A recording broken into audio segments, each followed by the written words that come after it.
Hey guys, and welcome to the Working Money Channel. So Bitcoin here on the daily, up to $32,300 per BTC. You can see, the trend slowly grinding up.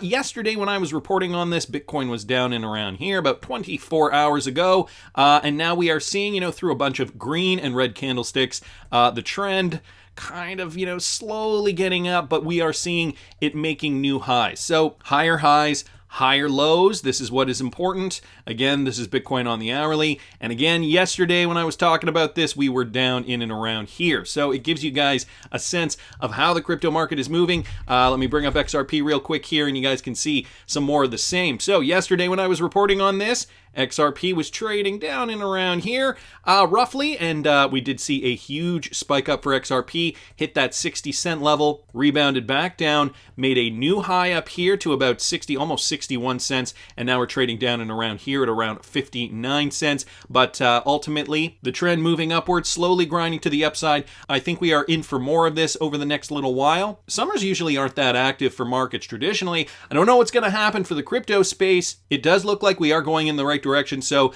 that's positive news. I also wanted to bring this up for you guys. The number of investors owning Bitcoin has tripled since 2018, and I am not surprised about this because for those of you guys who have been with this channel for a while, you guys likely remember this story. When I was in the car with my neighbor, and he's a finance guy, this is what he does. He's a big trader, he deals with huge portfolios, and I told him I was into cryptocurrency, and at that time, he was just kind of looked at me like I had three heads. And I said, oh yeah, it's going to get big. I mean, this is around the time when they were announcing, or rather when Bakkt was announcing that they were going to open up shop within the next year. And I had asked him if he had heard about Bakkt. He's like, absolutely not. There is no way any institutional investor would touch Bitcoin with a 10-foot pole. He said, our firm is staying far, far, far away from cryptocurrency. Fast forward 3 years into the future, and now this is what we have. A recent survey has revealed Bitcoin has gained traction with younger U.S. investors in terms of awareness, interest, and ownership over the past 3 years. The study conducted by global analytics and advice firm Gallup revealed that the number of investors in the U.S. holding BTC has jumped from 2% in 2018 to 6% as of June 2021. The research defines investors as adults with $10,000 or more invested in stocks, bonds, or mutual funds. It also reported that Bitcoin ownership among investors surveyed aged under 50 has more than tripled over the past 3 years to 13% from 3% in 2018. Unsurprisingly, it revealed ownership was much lower at just 3% for the age group of 50 and over.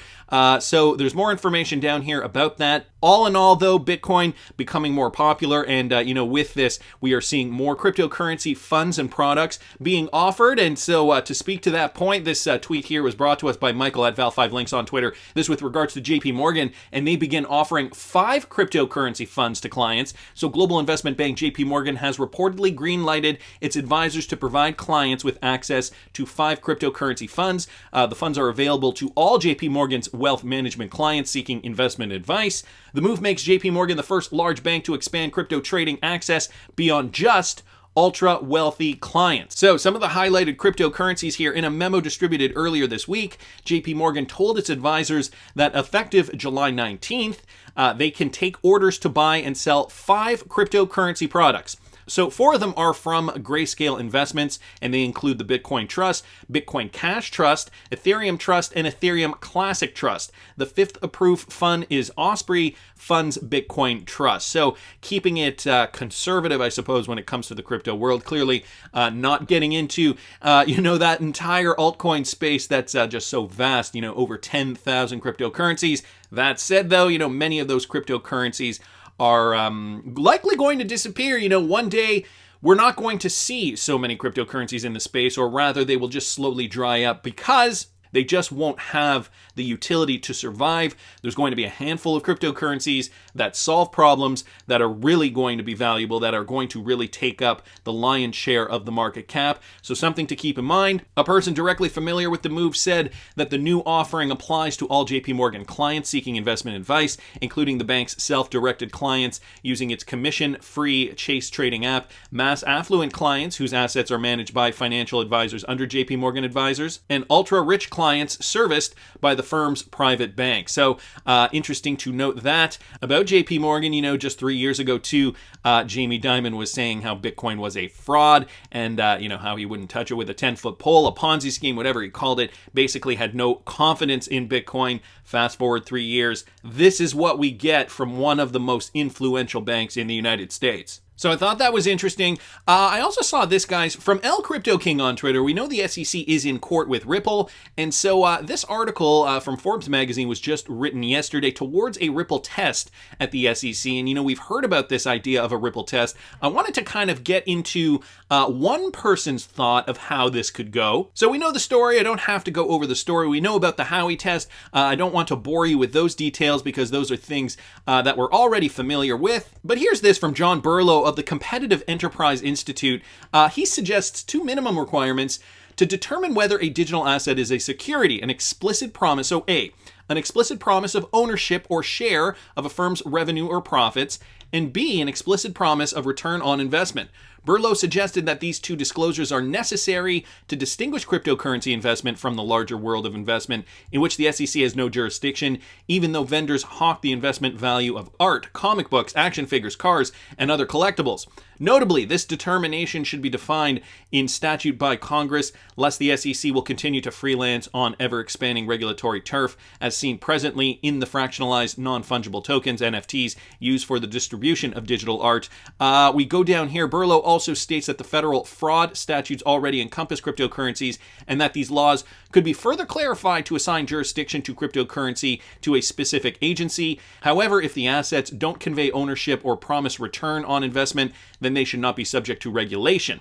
Notably, the Sarbanes-Oxley framework already limits opportunities for legitimate investors and entrepreneurs in the field. Burlow describes these issues in Cryptocurrency and the SEC's Limitless Power Grab, which is another article here linked within this article. I will link this Forbes article in the description, and they hyperlink to that down here. Now, we also have another school of thought, this coming from Carol Goforth from the Arkansas School of Law. She has written extensively on the notion of a Ripple test. She suggests that all crypto assets should be classified as securities so that the anti-fraud provisions could be enforced to protect consumers. However, there would be exemptions from SEC registration for certain kinds of crypto assets under her model. So Goforth notes the following conditions which would exempt the asset from registration.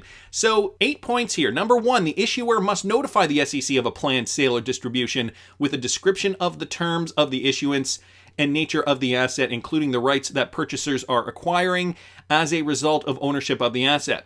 Number 2, if neither the issuer nor its affiliates or control persons have been convicted of fraud or are the subject of a stop order or similar decree issued by the SEC or pursuant to an action by the SEC within 5 years of date of the sales.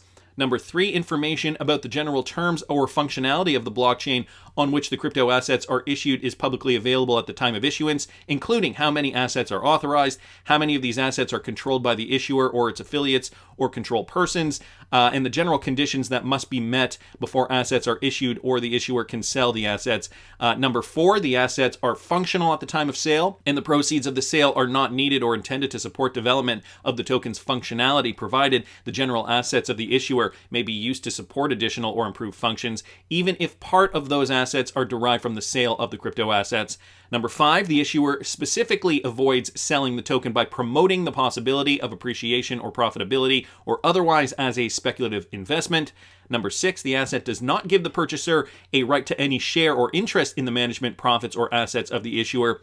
Number 7, sorry, did I say number 7 before? That was number 6. This is number 7. The issuer does not have the unilateral right to modify the terms of the underlying blockchain or programming. And number 8, a 2-year statute of limitations on litigation over a company's failure to register to be stayed by initiation of an administrative enforcement action, with the start of that period beginning when the SEC reasonably learns the facts relative to the sales. So an 8-part framework here suggested by Arkansas School of Law's Carol Goforth. could possibly be part of, something down the road that would be deemed the Ripple test. I mean, how great would that be? Ripple is in court. They are going to set precedent, and, there's so much else is going on in this space that would suggest that Ripple and XRP are going to come out of this successfully. But just some points here, outlining some potential possibilities for a Ripple test. That test would be named after Ripple. The court case that started it all. The court case that is going to give clarity to the other cryptocurrencies in the space. This is a landmark case. A lot of people eyeing this right now. So I thought this was interesting. Wanted to thank El Crypto King for posting that. And Jed McCaleb, guys, he only has 545 million XRP left to sell. This coming from Dictator Know-It-All here on Twitter with a screen grab here of his Taco Stan wallet. Down here, you guys can see his XRP balance at 544.795 million XRP left. So he is able to sell a percentage of XRP per day just based on the volume of XRP, the trading volume. And so, when trading volume is higher, Jed McCaleb is allowed to sell more XRP to the market. A lot of people saying, can't wait till this is done. Can't wait till Jed stops dumping his XRP onto the market. This is what is going to allow XRP to breathe a little, perhaps, get a little bit more price discovery. Anyway, somebody down here noticing, check out that flare claim, 193.32 million FLR tokens is what Jed McCaleb is entitled to.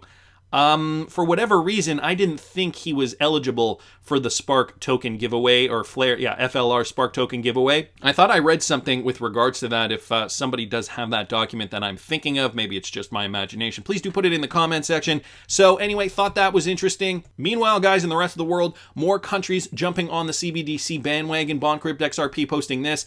So this with regards to the Central Bank of Nigeria. Central Bank of Nigeria, or the CBN, presented its central bank digital currency initiative to stakeholders on Thursday and revealed the launch of the pilot project of CBN's central bank digital currency to be on October 1st. The CBDC project, also known as Giant, will be operating on the Hyperledger Fabric blockchain, so nothing that has to do with Ripple or XRP, an open source project for the development of blockchain-based product solutions and applications to be utilized by private enterprise.